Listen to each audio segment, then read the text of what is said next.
The following is a presentation of FNX Network, fnx.network. Alright everybody, on this week's show, we've got some talk about video game news, talk about the NCAA tournament, WWE, and as always, silly news and dumb tweets. My brother Robert is joining us for this week's edition of Casual Mode, and it starts now. Fire it up!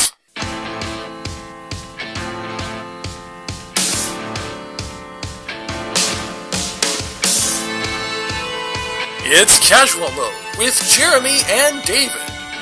Episode number 5 for March 13th, 2015. Ninja Baby. Hello everybody and welcome to Casual Mode, the podcast for geeks of all trades and masters of none. I'm your host as always, the Shadowbird Jeremy, and this week we've got two co-hosts. First, as always, my little brother, my tag team partner, David. Hi, everyone. And this week we also have official Casual Mode podcast postseason sports correspondent, my big brother, my other tag team partner, Robert. Hello, everyone. On this show, we are going to be talking about video games. We've got at least one major new release to talk about, what we're playing, and of course, a deeper analysis on the Mega Metagross suspect test results that David let you know about on a mini earlier this week. We're going to be getting into the NCAA tournament itself, which is part of the reason why we've got Robert here, talking a little bit about video game music, and as always, silly news and dumb tweets. But before we get into the main show, we'd like to let you know that we value your input and your interactions. So David, if you would please, let them know where all they can find us. Yes, you can follow us on Twitter. My Twitter handle is 0SageHarpoya. I'm at Shadowbird712, and Robert? I am at RJ Kyle, and that is spelled Keil. You can like us on Facebook at facebook.com/casualmodepodcast. Follow us on Tumblr at casualmodepodcast.tumblr.com. Subscribe to us on YouTube, and check us out on the FNX Network at fnx.network. Yes, it should be noted, we do have a sub-page available on FNX Network. It's under the Gaming tab, which, even though we are a more broad-spectrum podcast, as often as we talk about Pokemon on this show, it's probably a fair cop. But anyway, let's get right into the fun. It's time to talk video games.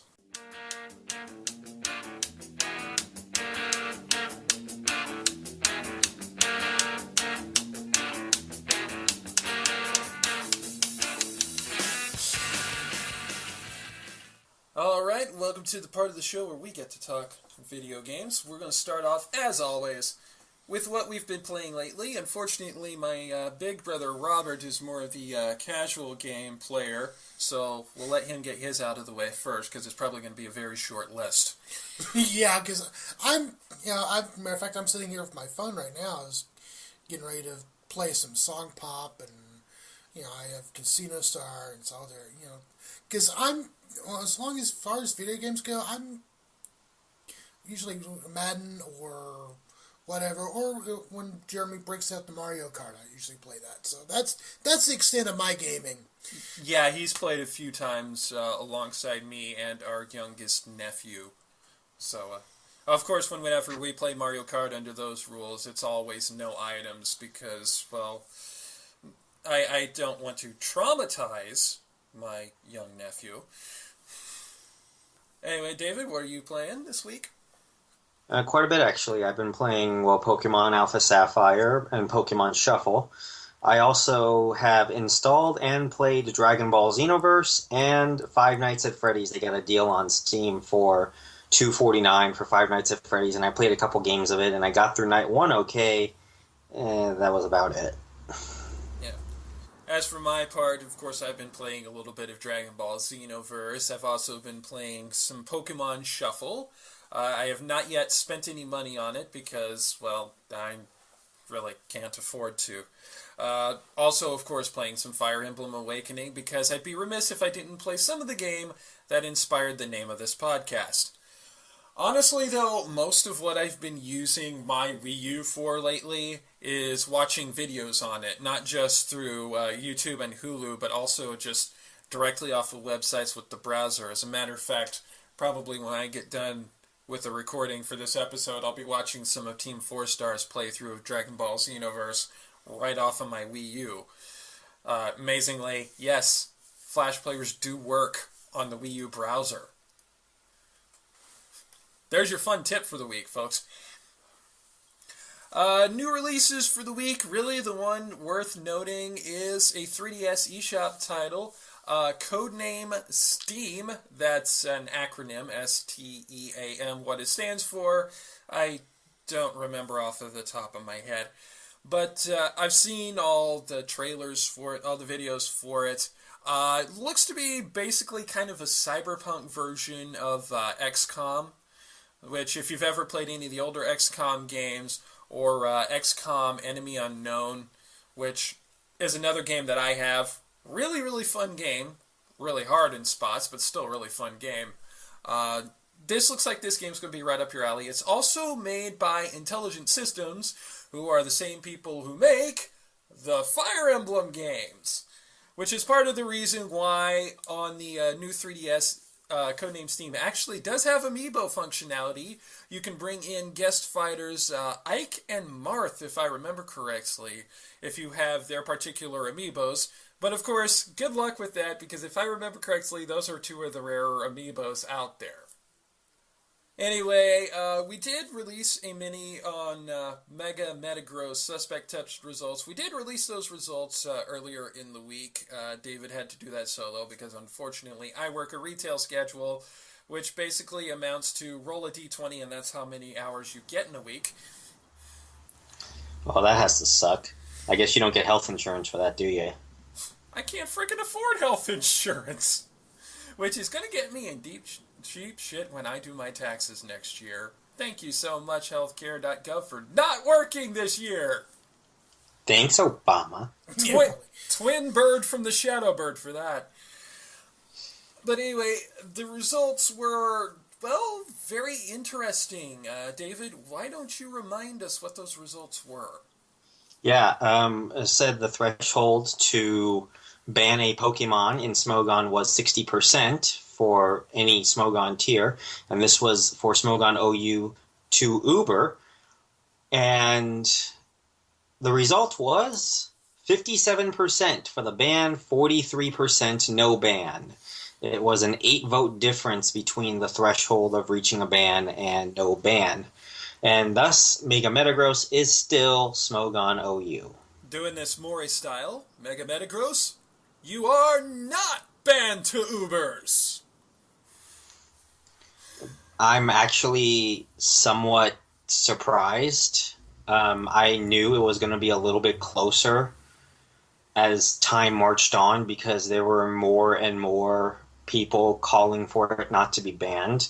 I don't know if it's partially because the community there or if there's some kind of a, if there was just some kind of a backlash that started here that had these people think, well, if this Pokemon is banned, then the only Pokemon remaining that would even stand a chance against stall Pokemon would be Mega Gardevoir and Mega Lopunny. Well, I'm also surprised too, but of course I'm also actually a little bit elated because this is actually good news for my World Cup 2 team that I've been trying to train up. Because that's basically the only traditionally competitive Pokemon I've got. Oh, you also have a Gardevoir. Well, yeah. Slap a Choice Scarf on her, and that will take care of it. Yeah. And Sylveon is now Sylveon's now considered a traditionally competitive Pokemon as well. Sylveon, to a lesser extent, Espeon, to a lesser extent, Umbreon and Vaporeon. A lot of the Eevee evolutions are very competitive, actually. Which reminds me, I actually need to get some more combat-related items for those. But yeah, this is rather surprising. Like you said, really close results.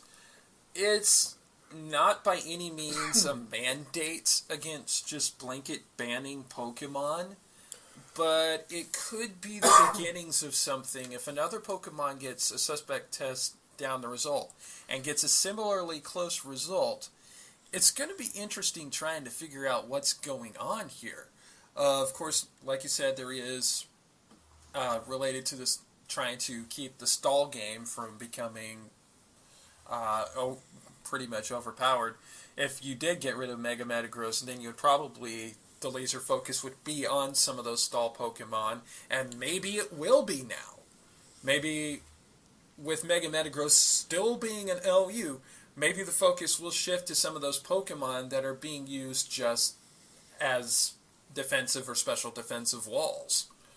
I feel like with every banning of Pokemon, I should say, it would go down two different roads. Either the ban route or the not ban route. And I think that this is probably the biggest turning point in the Smogon metagame since Aegislash, in that in this case, the Pokemon stayed OU.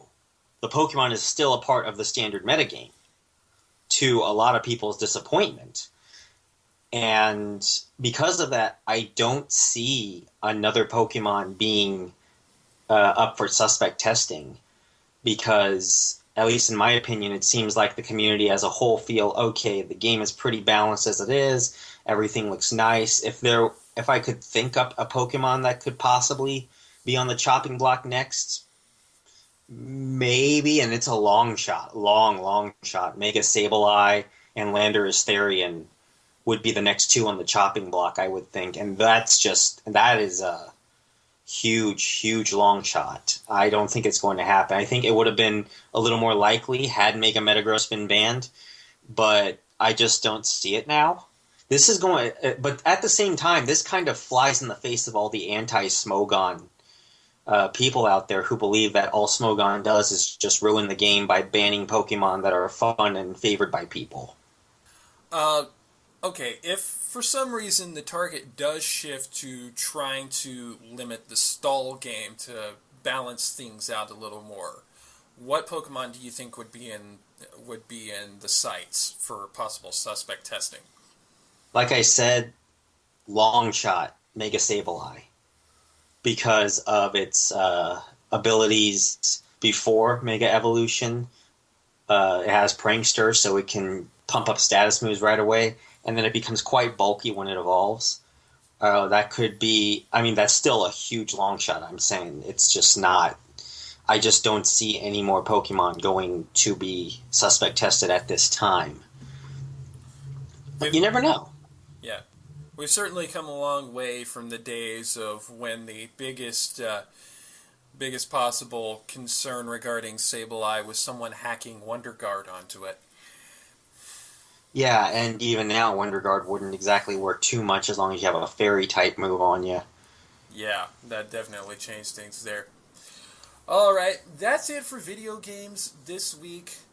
Now we're getting on to the part where Robert will actually get to talk quite a bit more the sports, and particularly some things related to the NCAA. But we've also got one very special breaking story related to colleges that is worth mentioning, and we'll get into that coming up in a bit.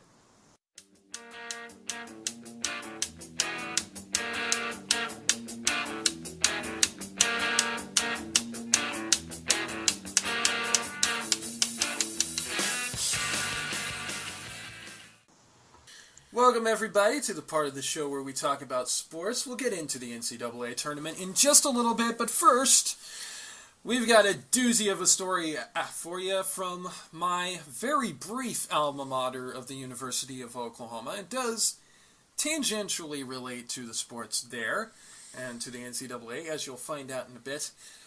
But let's start out with the big part of it, and that is that there were some members of the local chapter of Sigma Alpha Epsilon fraternity who decided they would lead a very racist chant regarding that fraternity, involving a racial slur that sounds suspiciously like the word ninja. Epic fail. As a result, OU President David Boren actually kicked them right straight out of the school, which, get on ya, former governor. In fact, he released this statement on Monday morning. To those who have misused their free speech in such a reprehensible way, I have a message for you. You are disgraceful. You have violated all that we stand for. You should not have the privilege of calling yourselves Sooners. Real Sooners are not racist. Real Sooners are not bigots. Real Sooners believe in equal opportunity. Real Sooners treat all people with respect. Real Sooners love each other and take care of each other like family members. Effective immediately, all ties and affiliations between this university and the local SAE chapter are hereby severed. I directed that the house be closed and that members will remove their personal belongings from the house by midnight tomorrow. That would be Tuesday. Those needing to make special arrangements for positions shall contact the Dean of Students. All of us will redouble our efforts to create the strongest sense of family and community. We vow that we will be an example to the entire country of how to deal with this issue. There must be zero tolerance for racism everywhere in our nation. Applause, Prez. Applause to you, Mr. Bourne. Thank you. Thank you.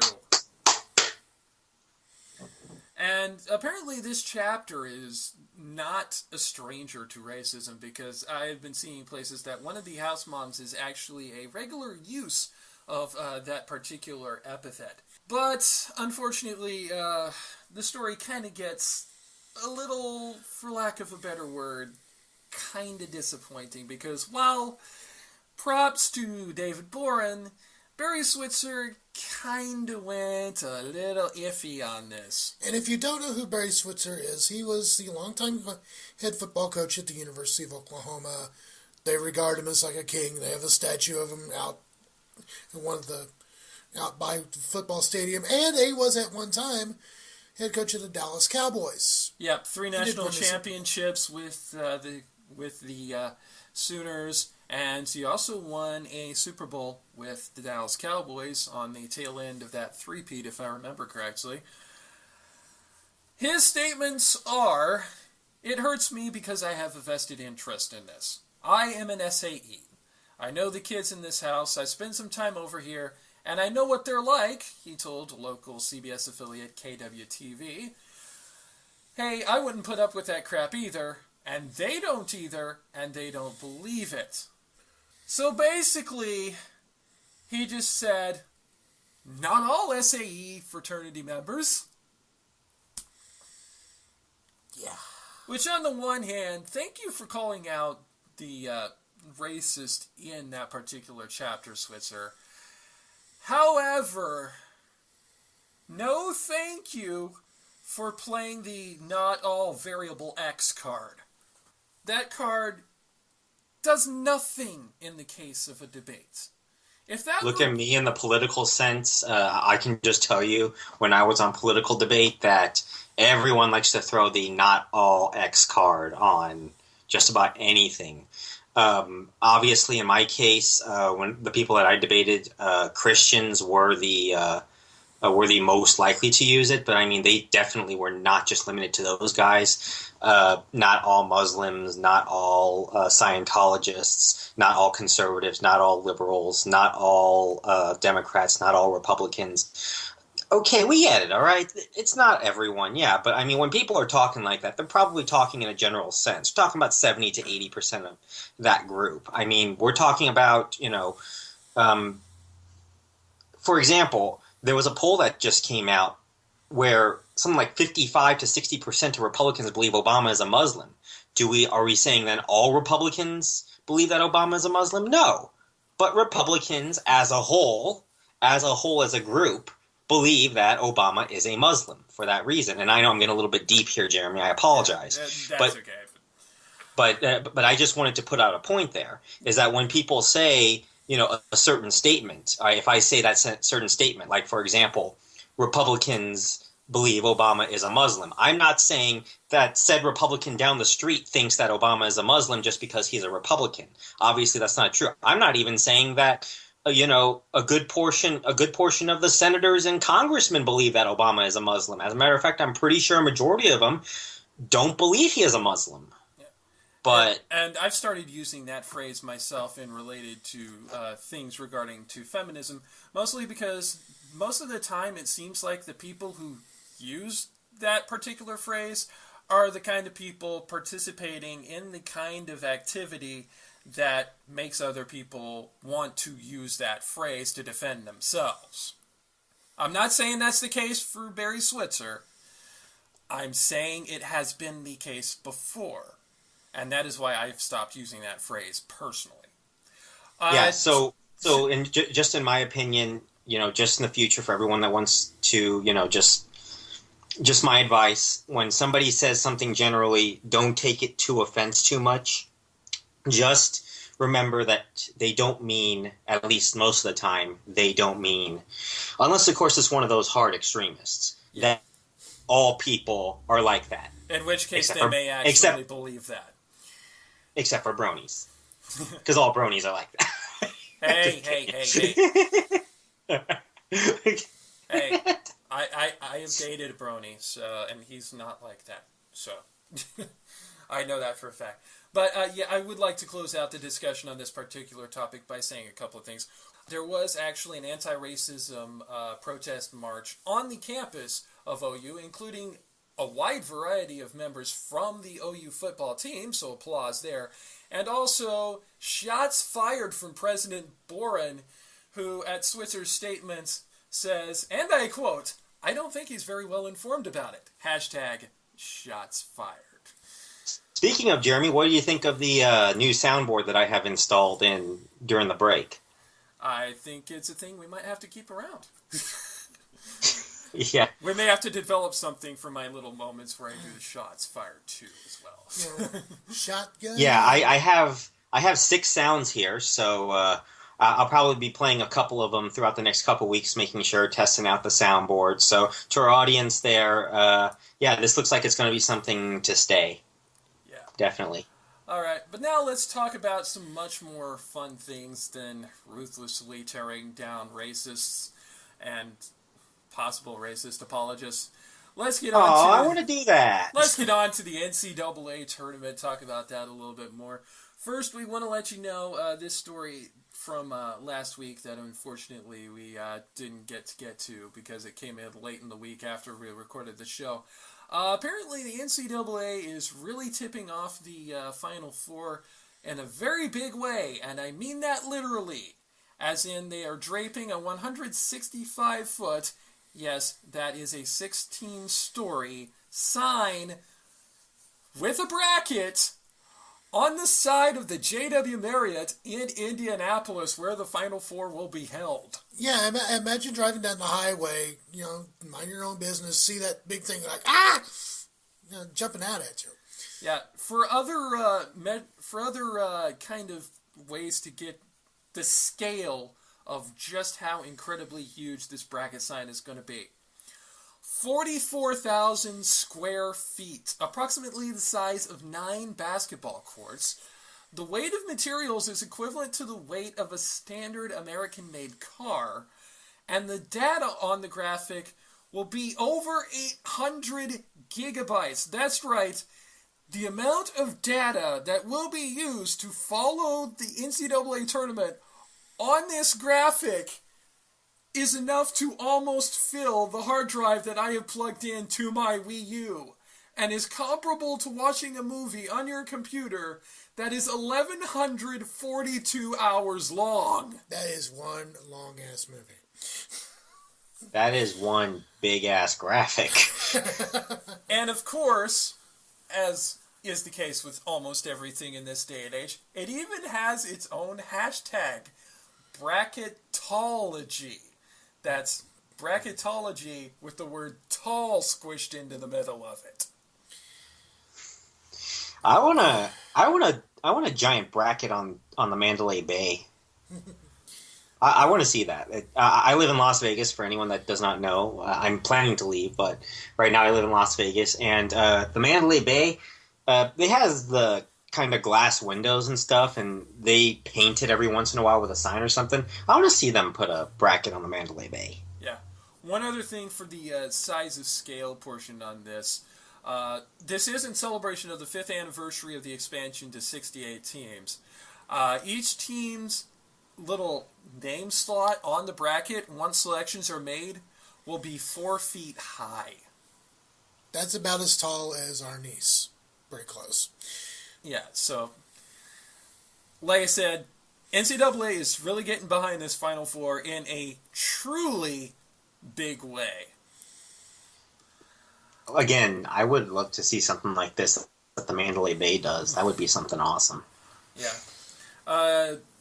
Of course, speaking of big things itself, let's get into the actual bracket itself. But I would like to preface this by saying this is by no means the final bracket. Of course, the final selections for the men's tournament are going to be done on Sunday, for the women's bracket on Monday.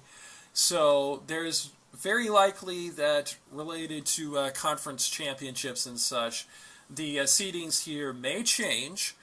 There may be teams on here that will not be in the final bracket, and there may be teams on the final bracket that are not here. And also, when it comes to some of these teams that we're going to project out, some of these games that we're going to project and pick, we are by no means experts.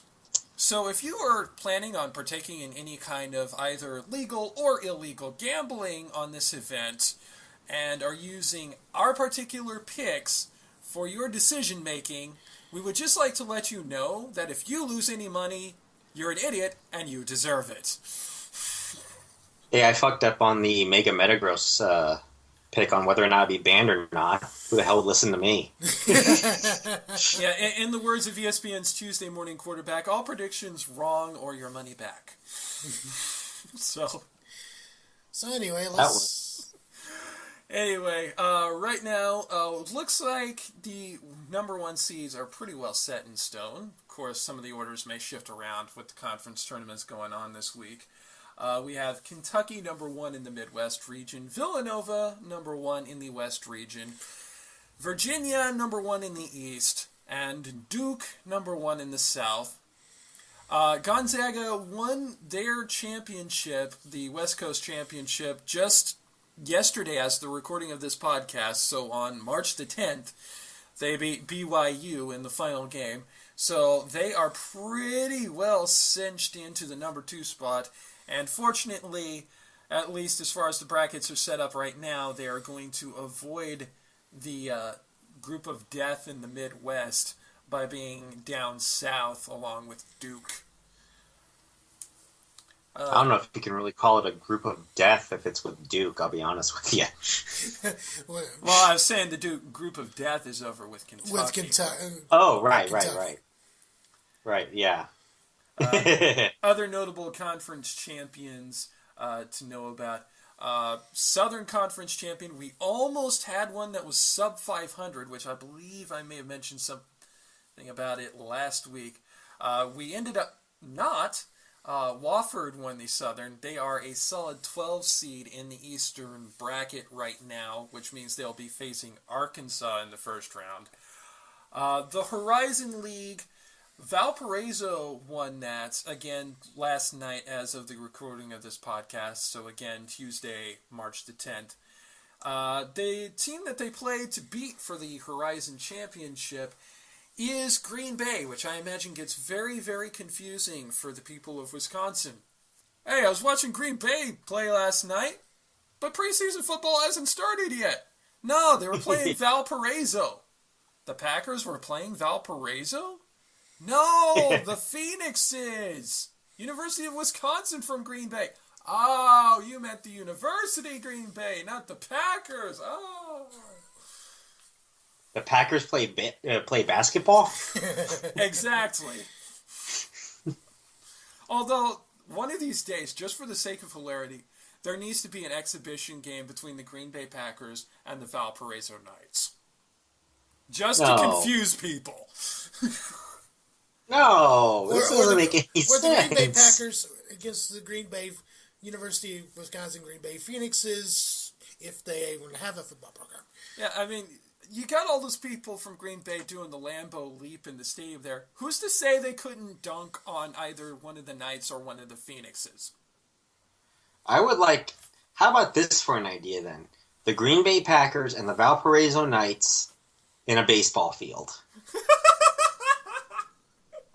I'm talking about the Valparaiso basketball team, by the way. Easy there, Vince Russo. Oh, wait. It's arena baseball. So the outside field is half as large, so you get more home runs. Arena baseball on a pole match. Okay, that's enough. We are getting way too Vince Russo up in here right now. Which is actually a fantastic segue to talking a little bit about the WWE. WrestleMania 31 is coming up, or since the logo has no number on it, but has a little play button on it, as I like to call it, also because I like to do my classic rock references to bands like Aerosmith, WrestleMania Just Push Play.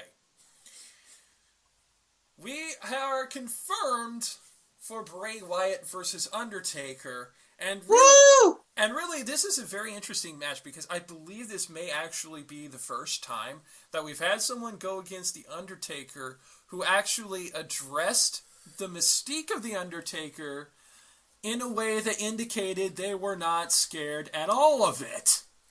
And if you've seen Bray Wyatt at all, he's got that southern creepy cult leader thing going on about him, with an accent pretty much similar to the crappy one I'm doing right now. Yeah, he would put even David Koresh to shame. Yeah, I think that wasn't his gimmick supposed to be. He originally was going to be the son of Waylon Mercy.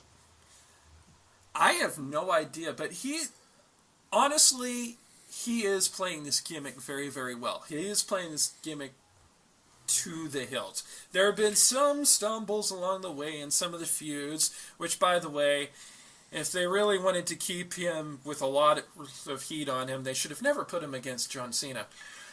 And besides, and if they were, they really handled that badly because John Cena still came out of it the bulletproof face, instead of actually coming to terms with the fact that, shock surprise, John Cena's a human being with anger issues. Oh my! Didn't they try that with Randy Orton a few years back? No, they tried it a bit with Kane. I'm kind of really glad that Bray Wyatt has put in these high-profile matches to build him up, though I really wish that they put a title on him. But really, he doesn't really need a title to make himself look legitimate in the WWE. And that's how you know a character is actually doing very, very well. When they can be very well over without the need for a title. That's why, for instance, when Chris Jericho's come back into WWE, he's such a hot commodity. Because he's super over even when he's not holding a title. You know, and even to a way, even though Triple H is starting to get really annoying with this, he's in that right now too. He doesn't need a championship because he's fucking Triple H. Of course, right now his championship title is Chief of Operations. So, in a way, he's kind of got a championship title without actually holding the Class of Ring belt. And it can't be defended, ever. Yeah. But except maybe when its stock drops. Yeah, true. Yeah, I'm actually kind of looking forward to this because of the way they've got this set up. And it's very much possibly a passing of the torch of, you know, the real creepy, uber scary, dark side character from Undertaker to Bray Wyatt, which honestly, if maybe there will never be another Undertaker per se, but if Bray Wyatt ends up being basically the successor to the Undertaker, I am all for that. Because basically being the new dark side creepy guy. Yeah, I'm all for, you know, shades of gray as far as morals go. Kind of, I understand that to some degree moral is subjective, but at the same time, you can't have shades of gray without black and white. So, setting up setting up Bray Wyatt as, for lack of a better term, the perfect darkness really makes a lot of sense going forward.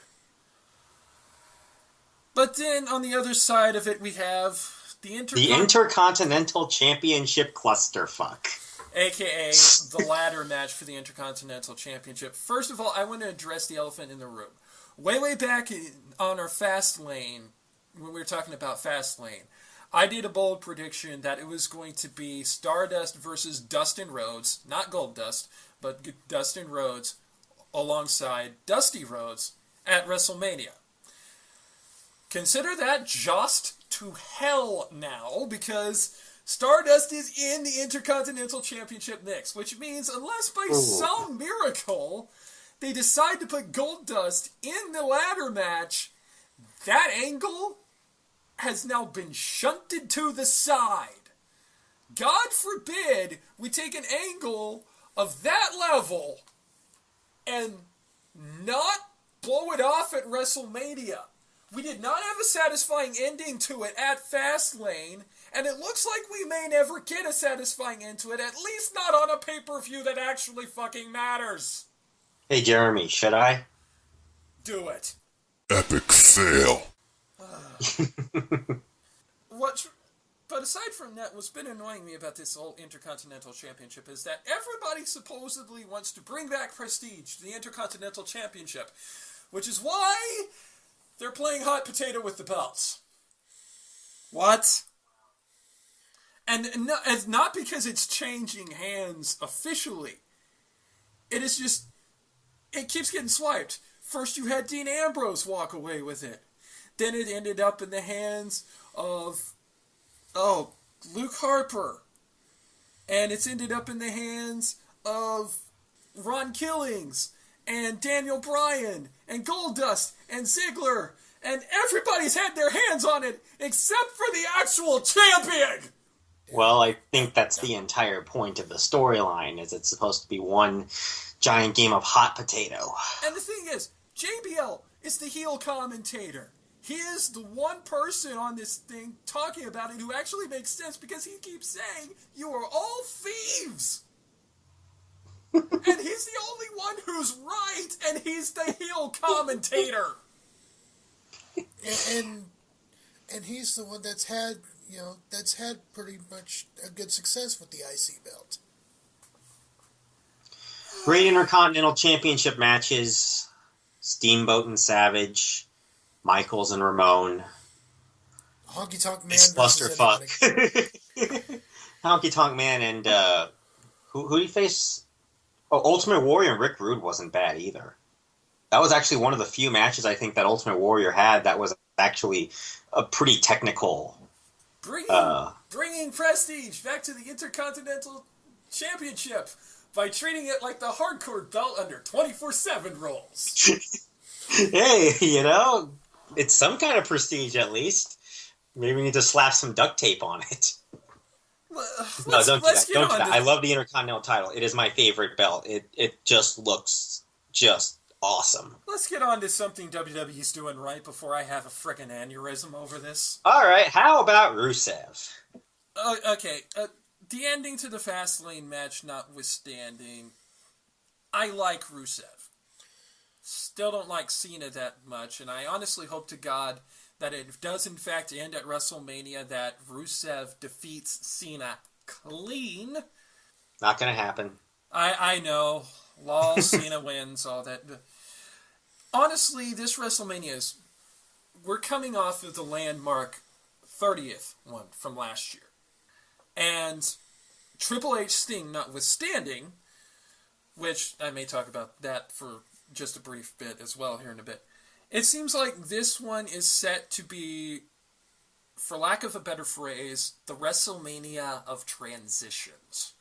It looks to be the one where the newer generation really gets the push over some of the older people. You've got a very distinct likelihood that the person walking out with the class ring belt, as I affectionately refer to it, is either Reigns or Rollins.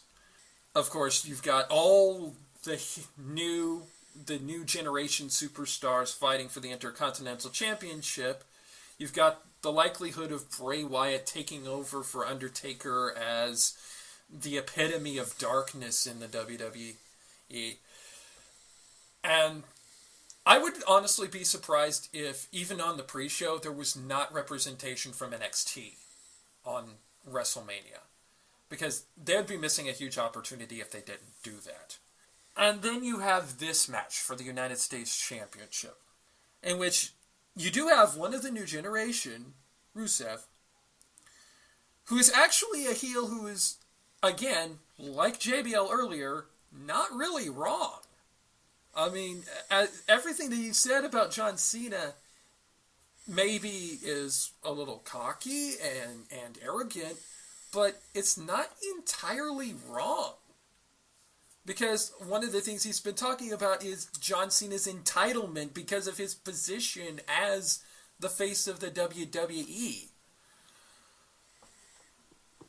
And you have John Cena here doing everything he can to make double damn sure that he gets on the show because he feels like he belongs there, because he feels like WrestleMania is his show, which, by the way, newsflash, it's not your show, it's Shawn Michaels' show, but Shawn Michaels isn't wrestling anymore. Oh, I really do need a shots fired sound on this soundboard. I'll have to look at one next week. But, so, you have the perfect ending, and the one I want to see happening, like I said, is Rusev winning clean. Not gonna happen. But it's not going to happen because WWE is so obsessed with John Cena being so insanely kid-friendly that no matter how hypocritical John Cena looks, no matter how terrible of a person that he looks for doing some of the things that he's doing in order to get matches, like on this past episode of Raw, where he just assaulted Rusev and put him in the STF over and over and over again until Lana, in duress, said, okay, have your title match. Which, by the way, much like Dean Ambrose forcing Bad News Barrett to sign an Intercontinental Championship match contract while handcuffed, should not stand because it is, in fact, under duress. But it was at least a lot more creative. It's not in any... Yeah, at least Dean Ambrose was creative about it. It wasn't just, me smash, me get what we want by force, No, it was Dean Ambrose actually used his gray matter to do it. John Cena knows nothing but... John Cena pretty much is John Cena Stone from the Flintstones crossover. He is a caveman, okay? I was going to mention that. He is a rapping, rich white boy caveman. Do you realize what this reminds me of? What? Okay, this actually reminds me of, ironically, a rap John Cena did early on in his career in a match against Brock Lesnar on SmackDown. And it went, and I don't know if you remember it. It goes like, "Me, Brock Lesnar, here comes the pain. God made me strong, forgot to give me brain." Exactly. Yeah, I remember that one. I didn't see that one because I didn't really start watching WWE until like right before. I'll throw it on the show notes once if I find something. If I find it, I will on the show notes. But it was Cena versus Lesnar on SmackDown. I believe it was the first time they ever faced each other. I could be wrong about that. Oh wait, and I forgot. John Cena's not even a rapping caveman anymore because he doesn't rap anymore. The last time he rapped was a few years ago against The Rock. And before that, I think it was like 2006, 2007. No, he's all like super kid friendly and bulletproof and Superman, and the thing they're missing is the things about Superman that actually make him interesting.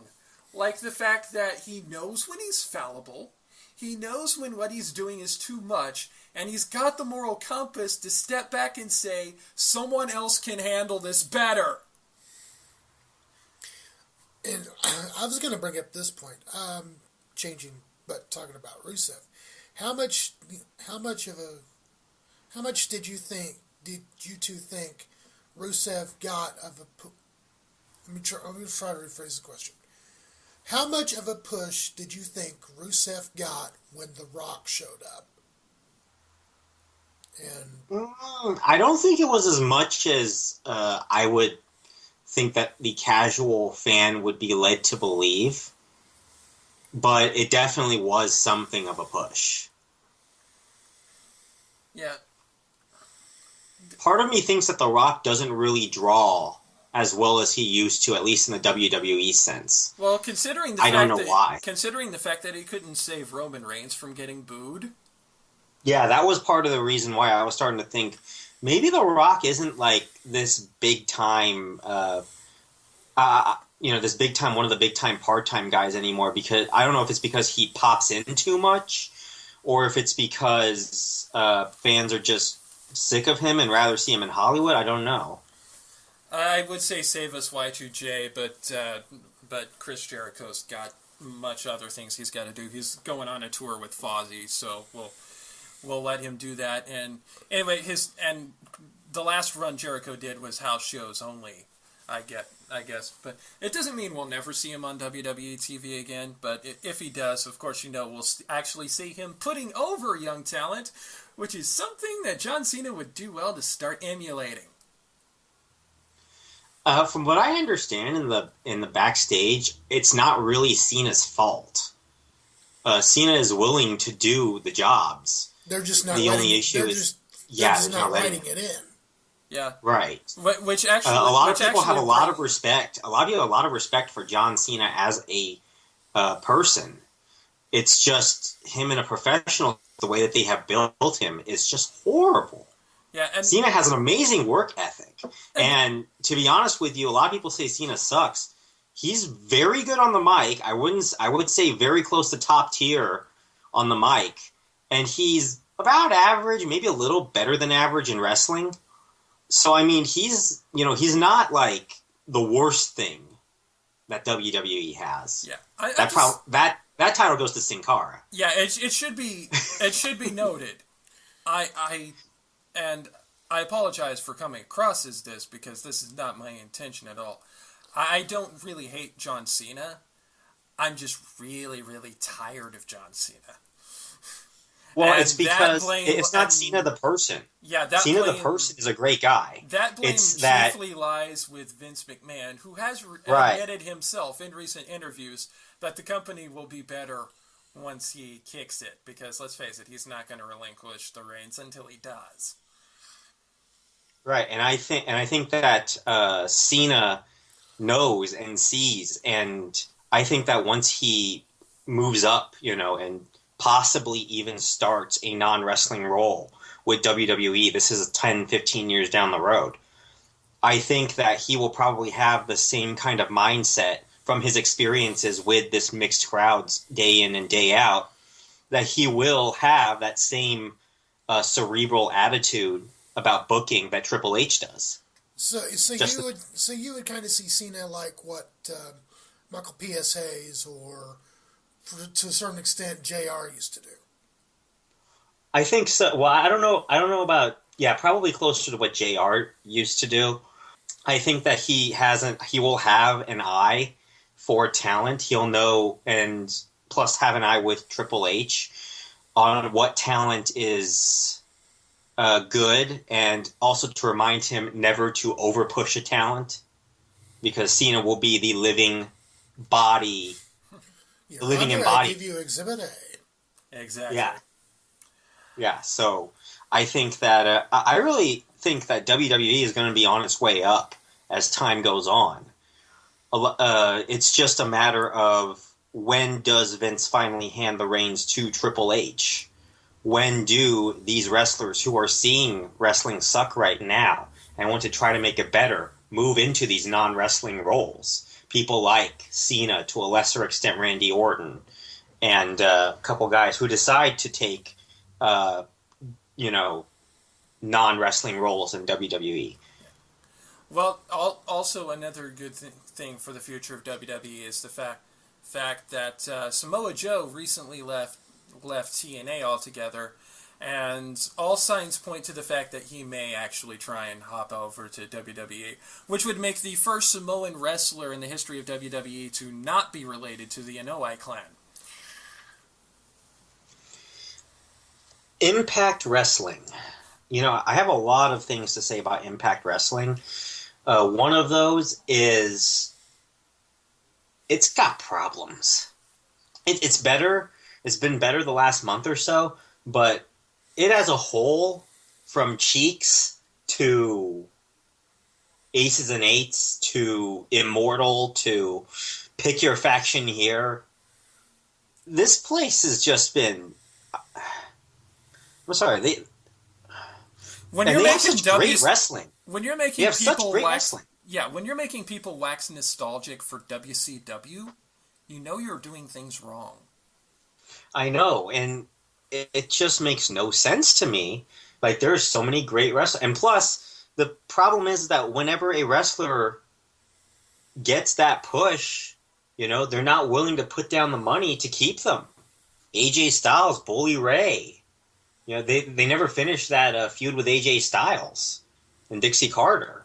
Bully Ray. Yeah, there's a noted story back when Taylor Wilde was with TNA. While she was the TNA Women's Champion, she still had a side job at a Sunglass Hut kiosk. See, I'm sorry, that's still just ridiculous. It really is. Oh, and now Samoa Joe, Sting, Kevin Nash. There's just a whole host of them. Yeah, and when you drive the one person who is the stalwart, never going to WWE guy to go to WWE and do a major storyline with WWE's primary self-built guy, again, you have done something wrong. Again, nothing on Sting. You know, I understand Sting probably still wants to do this for a little while longer. Yeah. He probably doesn't have too much longer to go, but... And aside from that, you know why Sting went to WWE? Because, to take a phrase from the Authority, it was best for business. And plus his son, is in. I think I forgot where he wound up going, but his son is playing college football somewhere.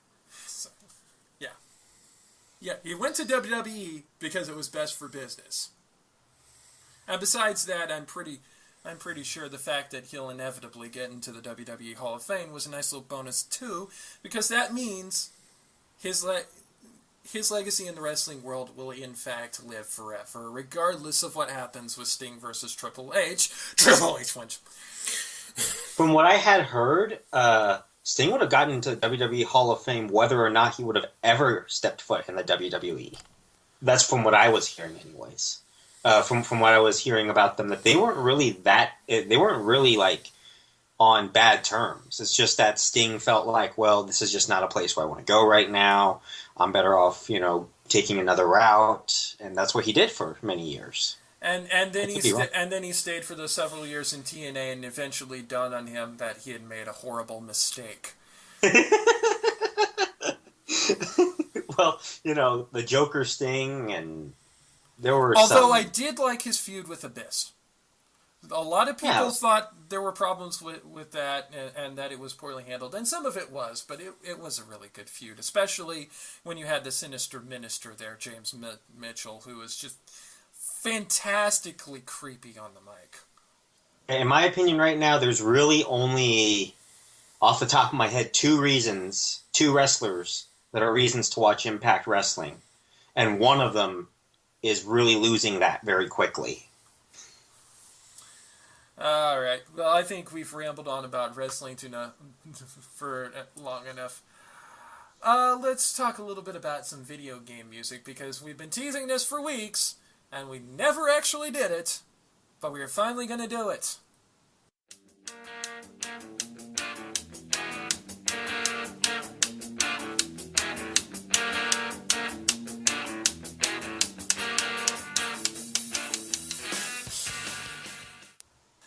All right, welcome to the oldest established permanent floating segment on the show.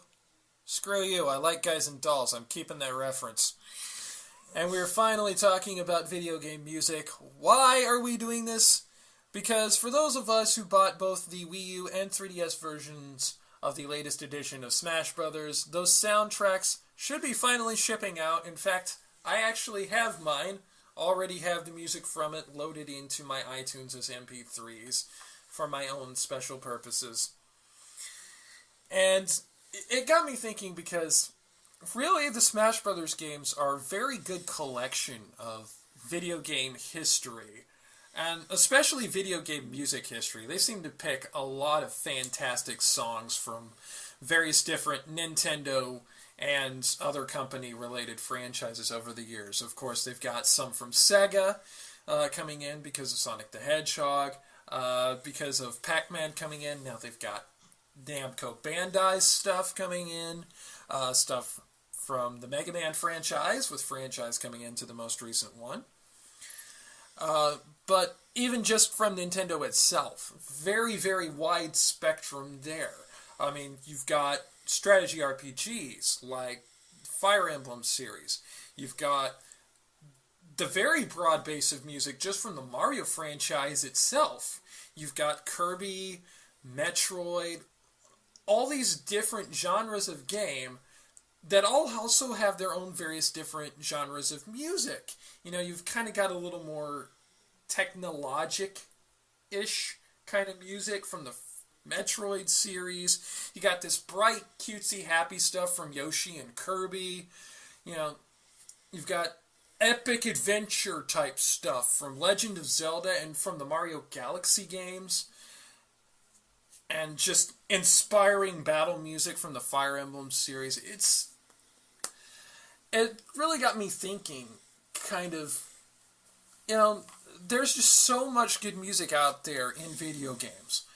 And honestly, part of what helps makes a video game good, aside from solid gameplay, aside from solid, you know, graphics and storyline and everything, if you have all those things and the music is absolute shite, nobody's going to want to have it on for very long. Or if they do have it on, they're going to have their TV on mute while they fire up whatever genre of music they prefer to listen to.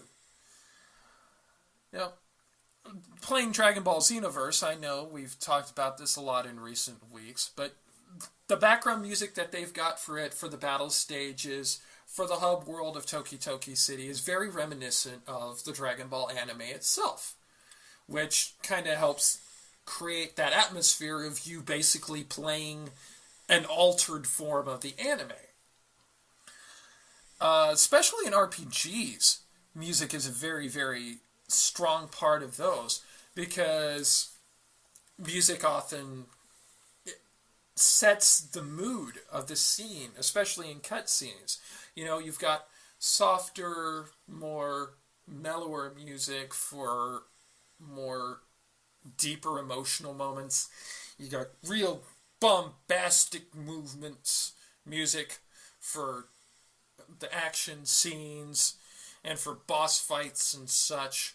You know, every character has its own little leitmotif that sometimes runs through the music. You got the grand overworld themes, level themes. Really sets the stage for everything that you play. And to an extent, also along those same lines, when you have some of the more retro-styled games, like some of the retro revival games like Shovel Knight, or some of the more recent Mega Man games like Mega Man 9, Mega Man 10, or fan works like Mega Man Unlimited, having the music style there, for one thing, reflecting the era that they're throwing back to, which would be kind of like the 8-bit era, but also reflect the game stage itself. Really, you have a 1-2 punch there. Because for one thing, you've got the musical nostalgia from way back in the day, and on the other hand, you've got just the musical reflection of the stage itself. It's a really unique synthesis to that particular kind kind of uber genre of games, the retro revival games. The Pokemon series is also one that comes to my mind mostly in relation to music, alongside, say, the Final Fantasy series. I know I talked about RPGs in general a little bit ago, but these two particular are really, really noted for their music specifically, at least in my mind. Because, again, the music is always changing. You know, when you change areas, the music changes. Cutscenes, music changes. Battle's got its own music. There's all these music changes, but each piece of music serves a purpose. We talked about last week with Charles when we were talking about Pokemon. I believe, David, you had mentioned the end theme to X and Y being very much reflective of the theme of togetherness in difference, where we all have our different ways of playing the game, but we're all playing the same game, and we're all cooperating and having fun together, because that's what Pokemon's done pretty much since day one. If it didn't have those great songs like that, the Pokemon games probably wouldn't have as much staying power as they have. I mean, to this very day, there are still creepypastas related to Lavender Town. Why? Because of the music. The music helped sell Lavender Town as being the creepiest place imaginable in the Kanto region. You know, that very simple arpeggio there. Bum, bum, bum, bum, bum, bum, bum, bum. It's such a simple beat, but it evokes those feelings in you of, wow, there is something not right in this place. Well, the Pokemon Tower also kind of helped. Yeah, the Pokemon Tower helped, but even if it had the Pokemon Tower, but did not have... If it had, like, bright, sunny music like, say, Pallet Town, Lavender Town would be a completely different place, and it would not have the same emotional punch that it has that lingers to this day. And when you get into the Victory Roads, you've had all these happy pieces from various different towns and evocative of the different environments of the towns. And then all of a sudden you get to Victory Road in each generation, and it's this triumphant fanfare because you've gotten all the badges. You're marching towards ultimate victory in the league. You're charging forth to face the Elite Four with the best team that you can come up with. And then you have the Elite Four battle themes themselves, and that just punches that up even another level to where you're like, I am hyped. And then the champion, which always has a unique theme. Each different champion has its own theme or variation on a theme. And again, it's like, this is the battle of my life. Again, the music ratchets up as the stakes get higher. And in Omega Ruby Alpha Sapphire, after the postgame, when you're in the Delta episode, you get that again 3 different times. First, you get that with Mega Rayquaza, then you get that with Zinnia, and then again when you're fighting Deoxys in bloody space. And, while those moments are in fact epic in and of themselves, the fact that they have unique tracks for each one of those just ratchets it up even more. Right. And some of my favorite games in all of history, like Super Mario 3, Super Mario RPG, Chrono Trigger, I can hum pieces of music from them still to this day. Bandit's Way, Super Mario RPG, one of my favorite all-time in-game music. Yeah, and pretty much everyone knows the Forest Maze music, Yeah, and the Smithy Gang battles. Oh, yes. And the battle theme to Chrono Trigger Sometimes not only do I hum it, but I also like to mash it up with Bowser in the Dark World from Super Mario 64. So it goes bum ba dum ba da da da da da da da da da da da da da da da ba da da da da da da da da. You know, sometimes these video game musics just smash up into each other as well, because they have similar chord progressions or similar beats, but they're both equally memorable, and they just become something more when you squish them together in your head. Of course, also, a lot of the times, especially when I'm in a good mood, and my brother can attest to this, as can anyone whom I've ever worked with, when I'm in a really good mood, I either tend to hum Mario music, Yoshi music, or Kirby music. You know, especially the main first level theme to Kirby's Dream Land. Bum ba da da da da da da da da da bum ba dum bum ba da. In fact, funny story. I honestly believe humming video game music at one point may have actually helped save my life to some degree, because I was able to get gas for my car when I was in really dire straits, because in comparison to this one lady who was screaming up a storm and just looking absolutely insane, probably had some untreated mental issues, I won't speculate, but, you know, I'm just there sitting there humming music with a sign saying that, hey, I've got a job interview, I need some gasoline, please help, thank you, and just kind of tapping out and humming various different video game music, studying contrast there. And when people were saying I was crazy, but I had someone who actually offered to put half a tank of gas in my car, because I looked so different from everyone else who was there, because I looked like somebody who actually had some modicum of hope and potential for happiness, and was actually trying to do something other than just sit there and look miserable. Also, you can tell music has a certain kind of staying power when people who are fans of a certain kind of music like to, for lack of a better words, play with it as much as they would the video games.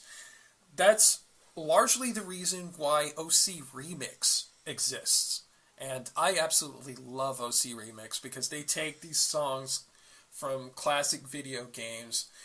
It's basically just a bunch of people who, from all different walks of life, all over the world, who take the video game music they love and they put it in different styles. You know, more orchestral pieces from more recent games, maybe they'll remix into chip tunes. They'll do metal covers, orchestral covers, poppy covers, techno covers, every kind of genre under the sun. That they'll take this video game music and turn it into something more than it already was, which, when you have songs that are already flippin' fantastic, like, say, the Galactonite theme from Kirby Superstar Ultra specifically, if I remember correctly, and then you have someone remix that into an epic rock tune, it just really, I hate to keep using this phrase over and over again, but it ratchets up the excitement that song brings. Because it's like, fuck yeah, that song was awesome too, and this is even more so. I have mad respect for the people who make their remixes at OC Remix, because, like I said, you can tell their love for video game music just by the fact that they're willing to do stuff like this, and the level of effort that they put into it. You know, they've got, and I believe, if I remember correctly, they are all the remixes are released for free download, because copyright laws being what they are, you can't really sell that stuff. But you have compilations of various different remixes into, for lack of a better term, albums based on specific video games. I believe Final Fantasy actually has one. And then, of course, when you talk about remixing video game music into something more, you have to talk about like video games live or the various different Nintendo Symphony type things like The Legend of Zelda, or the most recent one that they did, Pokemon games redone orchestrally. Again, that's recognizance. That's recognizing the fact that for video game fans, the video game music is as important of an element as any other part of a video game.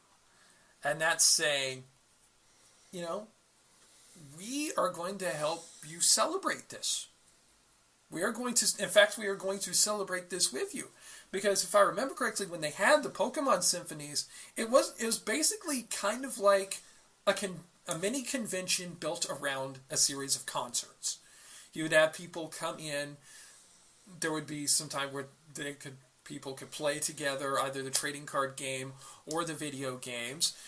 People were encouraged to come in cosplay. And then they would also have the concert of various different pieces from all the different generations of Pokemon. And I'm sad nothing ever came close to where Robert and I live, where I could have gone to something like that. Unfortunately, they were mostly in some of the bigger cities, and they just missed Oklahoma City altogether.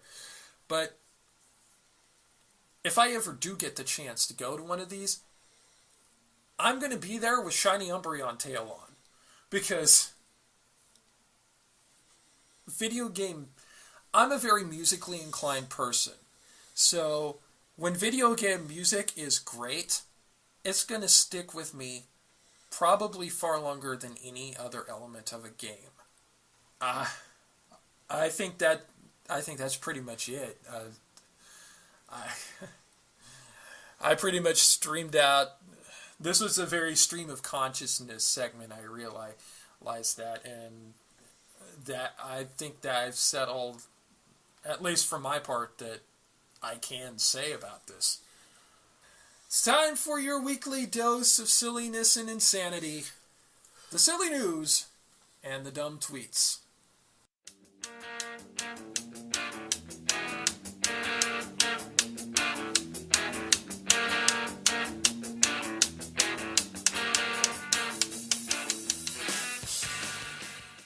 All right, let's close off with a little bit of silliness.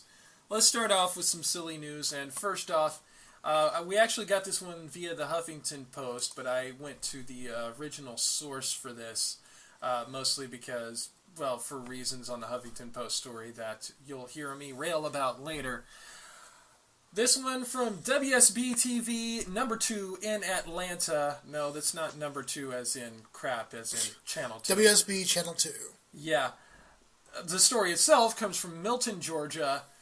Teens arrested for stealing goat to ask girl to prom. Milton police arrested several teenagers and charged them with theft for stealing a goat. Police were called out to Bethany Church Road Saturday night after a man reported suspicious activity outside his home. The man told police his dog started barking and he saw 2 unknown vehicles parked on the side of the road. He then noticed 4 males near his home. The man said he confronted them and told them he had a shotgun, because of course he did. It's the South. The man says as the boys jumped into their trucks and took off, he noticed one carrying something large and loading it into the truck as well. Police stopped a white truck matching the description down the road and found a goat inside the vehicle. The man told him the goat belonged to his neighbor. One teen told police that he stole the goat because he thought he would ask a girl to prom by saying, "Will you goat with me to prom?" Epic fail. Kids today. That was a terrible pun. You should feel bad. Oh my god. Speaking of bad puns in relation to that, the reason why I was reading it from the original Atlanta, Georgia story is because the Huffington Post actually kind of went a little editorializing on this. For instance, the first line from the Huffington Post story is, "Don't kid around with other people's goats." And then at the end of it, they speculated as to what clever prom puns he'll make now that he's going to jail for goat theft. Like, "I'm felon like going to prom with you." Oh. "Don't leave me feeling jailted. Come to prom with me." And this one, I like him. Who needs prom court when you can go to actual court? Oh. You know, I realize we're not exactly a professional outlet here, and I also am saying this with full recognizance of my own hypocrisy in relation to puns. But if you're a news outlet or even a news aggregator like the Huffington Post, don't put jokes in your stories. You can maybe put, especially not in your headlines, which amazingly they didn't, but don't put jokes in your stories. You are not a comedian. You are a news reporter. Unless your name is either Jon Stewart or Stephen Colbert. Or Steve Shaw. Oh my god. All right. We're heading into the Indian Ocean for this one. From Jakarta, Indonesia, and please keep in mind there's probably some values dissonance going on with this, but even so, it still sounds bad. Sports jersey company apologizes for sexist tag. Label is printed on jerseys for Indonesian Super League team Pusamania Borneo. I probably mispronounced that, I'm sorry. If anyone's listening to this from Indonesia, my sincere apologies. Alright. An Indonesian soccer company with cleaning instructions that some are calling sexist caused an uproar. The Jakarta-based Salvo Sports Apparel faced a social media backlash over a washing label, which told owners to give the clothing to, quote, their woman as, quote, it's her job. The company... Yeah, would not fly here. The company... And the apology that they issued doesn't really make things sound all that much better. They issued the following apology on social media on Sunday.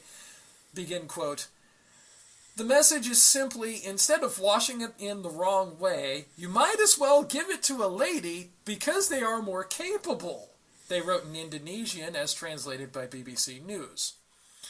"There is no intention to humiliate women. In contrast, we want to tell the men to learn from women how to take care of clothes. Take the shovel away from these folks, please. They are only digging themselves deeper." And we realize Indonesian culture is probably a little different than culture here in America, but still... That's why I said cultural values dissonance here, but even so...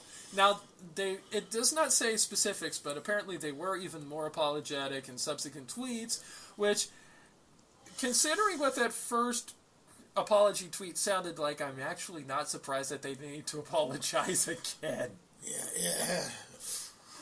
It's getting deep in there.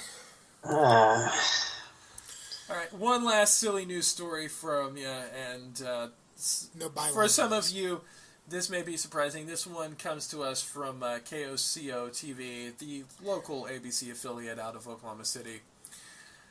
There is no byline, so I only know where this is from the story itself. Woman says car stolen on first date. Date set on OkCupid. OkCupid. A New Jersey woman claims her OkCupid match robbed her of her car during a first date, according to the New York Daily News. The February 26th date went awry after the subjects allegedly got a hold of the keys to the red 2007 Toyota Solara and took off. The car remains missing. According to the Daily News Post, police believe the suspect may have ties to the Atlantic City and Philadelphia area, which actually, if they do have ties to the Atlantic City area, I may have a theory as to why they stole the car. What's that? Gambling debts. Yeah, probably. Point. But even so, the fact that lady unfortunately met a carjacker on OkCupid actually doesn't surprise me because, and I'm going to preface this by saying, while I am sure it is not impossible to find a solid match on OkCupid, place kinda got some problems. I was a moderator for OkCupid for some time. I can tell you that I have seen more pics of penises than I would like to see. And also, No one wants to see your wiener. Yeah, no, definitely, no one wants to see your wiener. Just for any of the girls that are listening in here, just a little bit of advice from me. If a guy shows a picture of his penis to you in a private message, do not be scared, do not be intimidated. Just message back and say, not bad, but mine's bigger.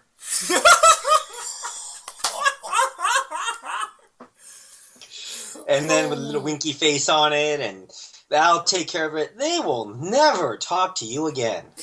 I guarantee it. Yeah, because odds are those people are not the kind of people who are actually friendly to people who are transgendered, unlike those of us here on the Casual Mode podcast.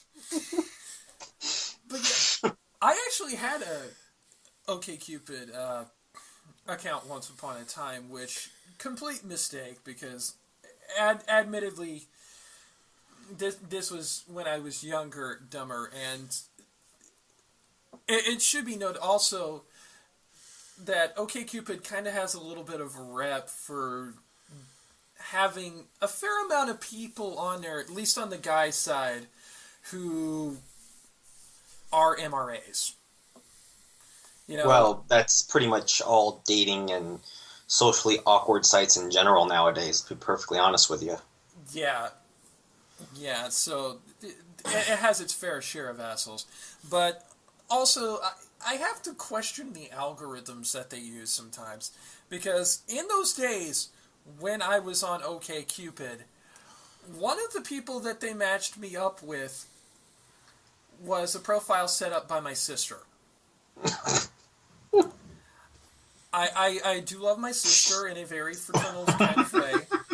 She did give us a beautiful little 7-year-old niece and a handsome 40-year-old nephew. Yes, and she is also directly responsible for my dad and, on occasion, me getting into running 5Ks and 10Ks and half marathons on a basis. So she definitely does have concern for our health and well-being.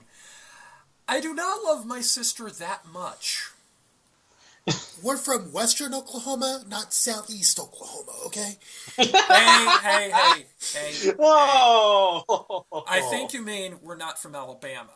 Or because we can't insult southeastern Oklahoma like that. Well, the south part of southeast Oklahoma, that's not where our sister is. Yeah, and we won't say specifically where because we value her privacy in such matters. There was one OkCupid profile, though, that I found that was pretty epic, and I don't know if I told you about this, Jeremy, but it was a profile named Bob the Bear. And it was a profile of a teddy bear, like literally a teddy bear.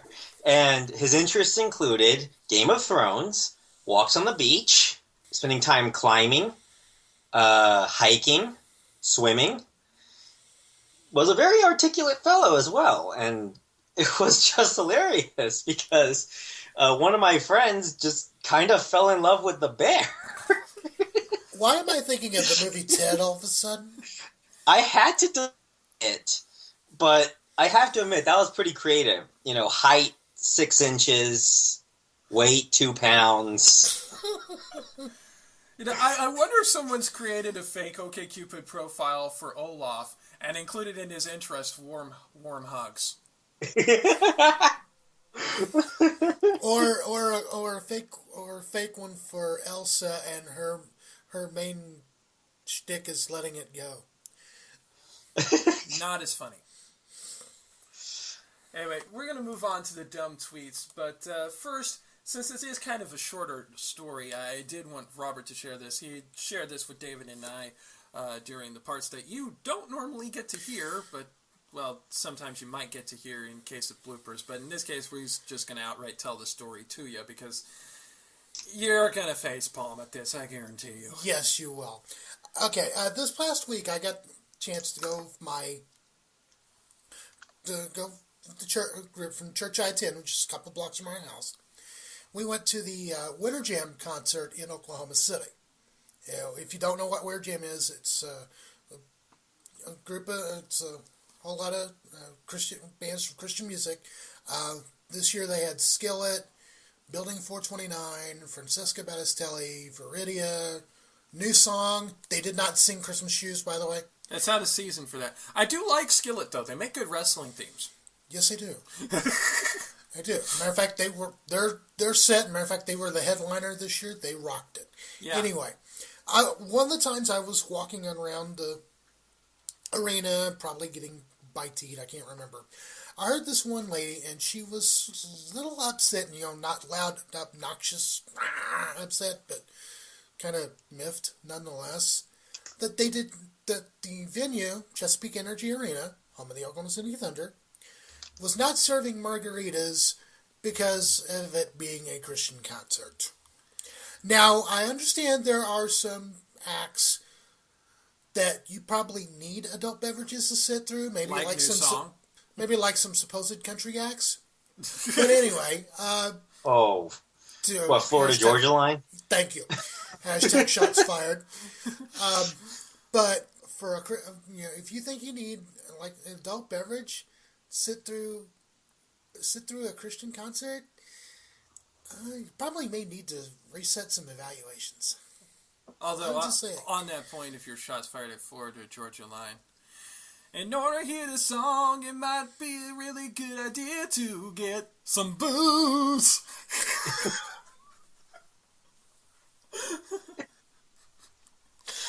Oh, Lord. Especially when it's the Nelly remix. The song that they did, Dirt, wasn't that bad.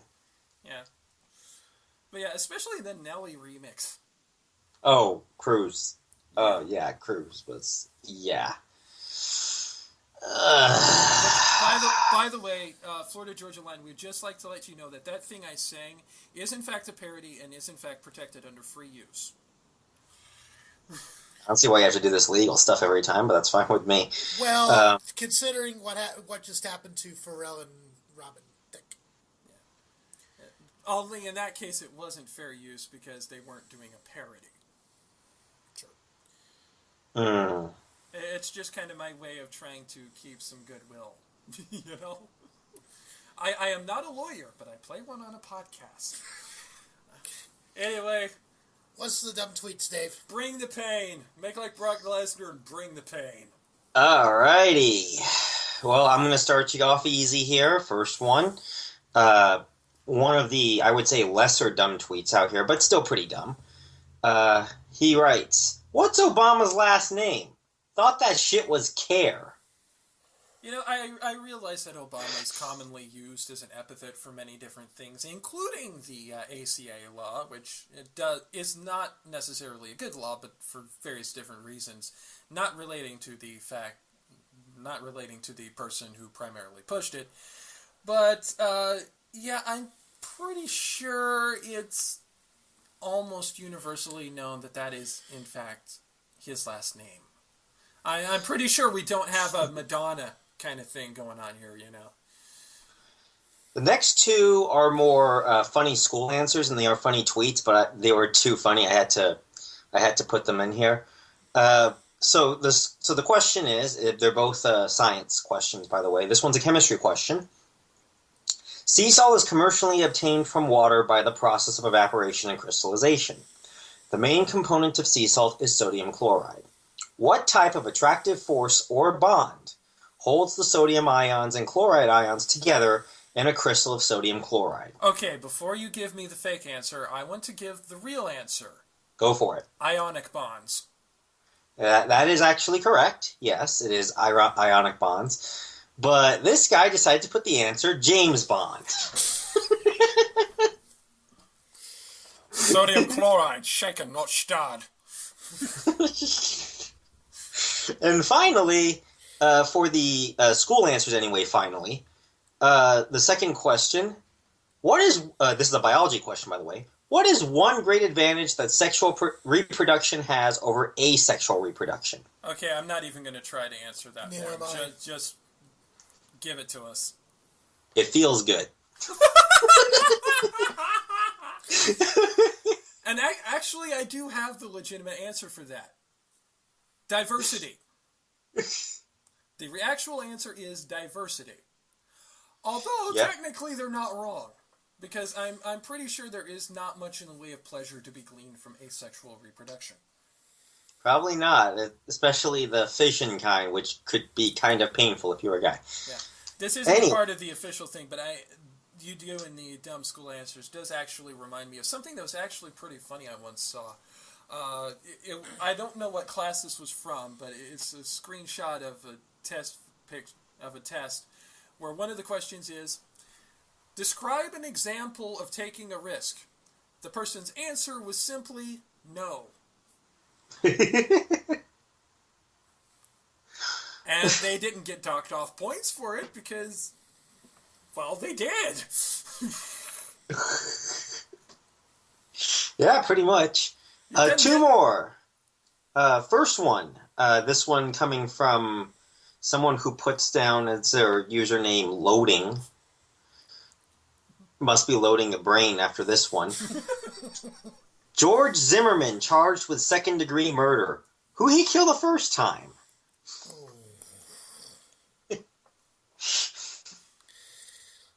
Yeah. And finally, something that you guys will find something... I'm going to go ahead and bleep this out with the word ninja because you used it earlier. Yeah. So just so you know, there is some... for the listeners, yes, ninja means... In this case, we're using ninjas because we're pretty sure that if we do by some accident insult ninjas, we will be dead. We will be dead very quickly, as opposed to having to endure a lot of public shaming before said death. Yes. All right. So the tweet is, of dis ninja, he survived 2 abortion attempts. LOL, stuck with him now. And this was in reference to... the kid. Yeah. Well, I suppose if he really is a ninja and he survived 2 abortion attempts, that he's already on his way to being a really great ninja.